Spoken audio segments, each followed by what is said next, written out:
আমি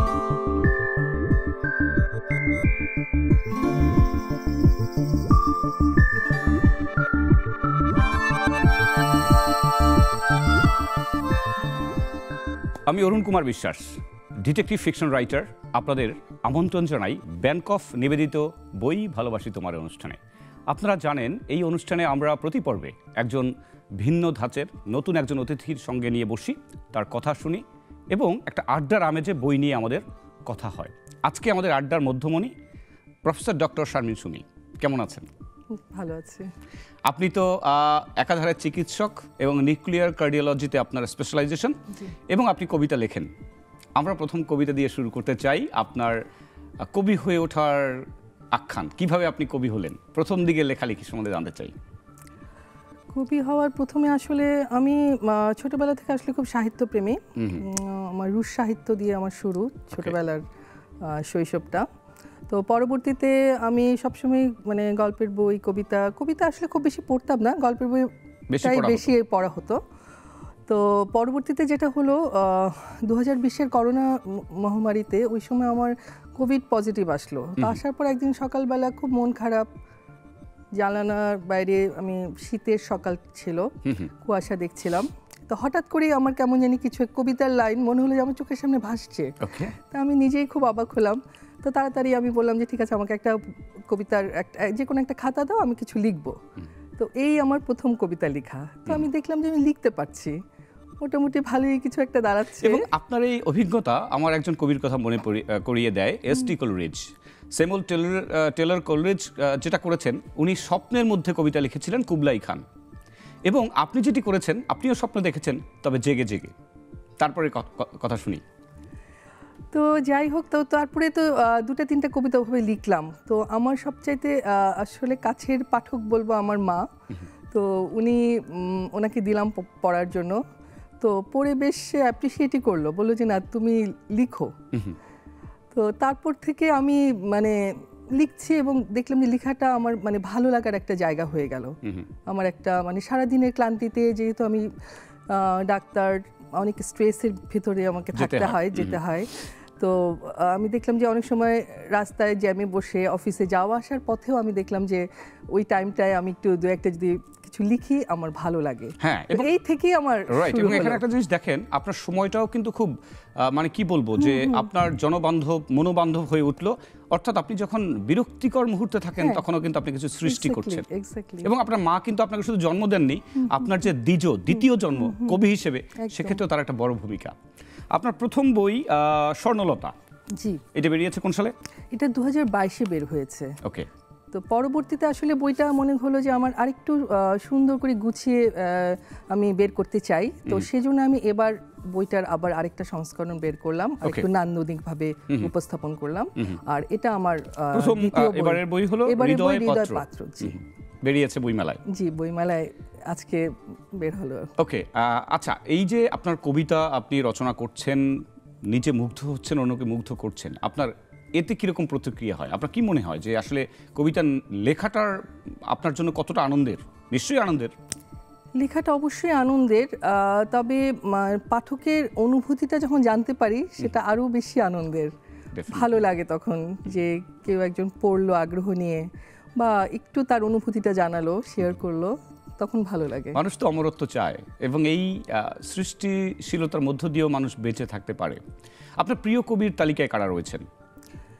প্রিয় কবির তালিকায় প্রথমে যদি বলি, কবিগুরু রবীন্দ্রনাথ। ছোটবেলা থেকে আসলে ওনার কবিতা, গল্প, উপন্যাস, ছোট গল্প সব কিছুতে আমি খুব মুগ্ধ। ওকে। তো সেভাবেই আমার কবিতা। আর তাছাড়া জীবনানন্দ দাশ, ওনার প্রকৃত প্রেমটা খুবই ভালো লাগে। প্রকৃতি নিয়ে যে ওনার যে কবিতাগুলো, ওটা আমি পছন্দ করি। আর সমকালীন কবিতার মধ্যে হেলাল হাফিজ, উনি আমার খুব প্রিয় কবি ছিলেন এবং আছেন। আর পূর্ণেন্দু পত্রীর কবিতা আমাদের খুব ফেভারিট ছিল, আমি যখন মেডিকেল কলেজের ছাত্রী। তখন আমি আবৃত্তি ঠিক করতাম না, বাট খুব পড়তাম, মানে ভালো লাগতো। এটা খুব মজার কথা বলেছেন। আমরা কিন্তু অনেকে আসলে পাঠ এবং আবৃত্তি দুটো তফাৎ বুঝি না। আমরা একজনকে বললাম যে আপনি একটু কবিতার একটু আবৃত্তি করে শোনান, অনেকে কিন্তু দেখে পড়ছেন। এটা কিন্তু পাঠ, এটার মধ্যে কিন্তু সেই আবেগ সঞ্চারিত হয় না, এক্স্যাক্টলি, তাই না? জি জি। পূর্ণেন্দু পত্রীর কবিতার একটা বিশেষত্ব হলো এটা কিন্তু পাঠককে এবং যারা শ্রোতা তাদেরকে খুব ভালো কানেক্ট করতে পারে। মানে খুবই কবিতাগুলো আসলে খুব এত আবেগ এবং টাচি যে ভালো লাগতো। আমাদের মেডিকেল কলেজে আমরা আবার কয়েকজন মিলে একসাথে মিলে পড়তাম। আচ্ছা, আপনি নিউক্লিয়ার কার্ডিওলজিতে স্পেশালাইজেশন করেছেন, এখন এটার সঙ্গে কবিতাকে, এটা তো হৃদয় নিয়ে কাজ এবং কবিতাও তাই, দুটোকে আপনার একসঙ্গে করে যে এই যে যাত্রা, এটা কেমন লাগে, কিভাবে হচ্ছে? আসলে আমি আমার ডাক্তারি পেশাটাকে খুব এনজয় করি, ভালো লাগে। রোগীদের সংস্পর্শ, রোগীদের সাথে কথাবার্তা বা তাদেরকে চিকিৎসা দেওয়া, এবং নিউক্লিয়ার কার্ডিওলজিটা আমার থিসিসে ছিল এমডিতে। তো ওখানে তো অবশ্যই হৃদয় নিয়ে একটা কাজ করতে হয়, আর ওই কাজের ফাঁকে ফাঁকে আমি লেখাটাকে আমি একটু এনজয় করি, আসলে ভালো লাগে এবং এটা স্ট্রেস দূর করতে সাহায্য করে। হ্যাঁ, এবং আরেকজন আমরা ডক্টরকে চিনি, ফিজিশিয়ান অরূপ রতন চৌধুরী। উনি একসময় একটা সাক্ষাৎকারে বলেছিলেন যে উনি যখন রোগীর দন্ত চিকিৎসা করেন, উনি গানের তালে তালে ছন্দে ছন্দে উনি এই কাজটি করে থাকেন। তো এটা আমার কাছে ভাবতে ভালো লাগছে যে আপনি একজন সিরিয়াস পেশায় আছেন, সিরিয়াস ডক্টর, সেই সঙ্গে কবিতা লিখছেন, এটা আমাকে খুবই মুগ্ধ করছে। একটু কবিতার দু একটা লাইন শুনবো আপনার? দু একটা লাইন মনে আছে, মনে পড়বে? একটা বলতে পারি। বহুকাল ধরে আমাদের যোগাযোগবিহীন বসবাস, শ্রাবণের নরম রোদ ছুঁয়ে যায় প্রেয়সীর মরাল গ্রীবা, কিন্তু তোমাকে ছুঁয়ে দেখা হয় না আমার বহুকাল। গুড, মানে চিত্রকল্পটা কিন্তু দেখতে পাচ্ছি। আমার কবিতাগুলি আসলে ওই ধরনেরই, তাই না? মানে এবং জীবনানন্দের ছাপ কিন্তু আমি এখানে পেলাম। এখানে মোরালি, তার গ্রীবা একটু লম্বা গলা, তো আমার মানে ম্যাক্সিমাম লেখাগুলি আসলে আমি কবিতা থেকে আমি বলবো যে আসলে আমার মনের একটা বিশুদ্ধ অনুভূতির প্রকাশ।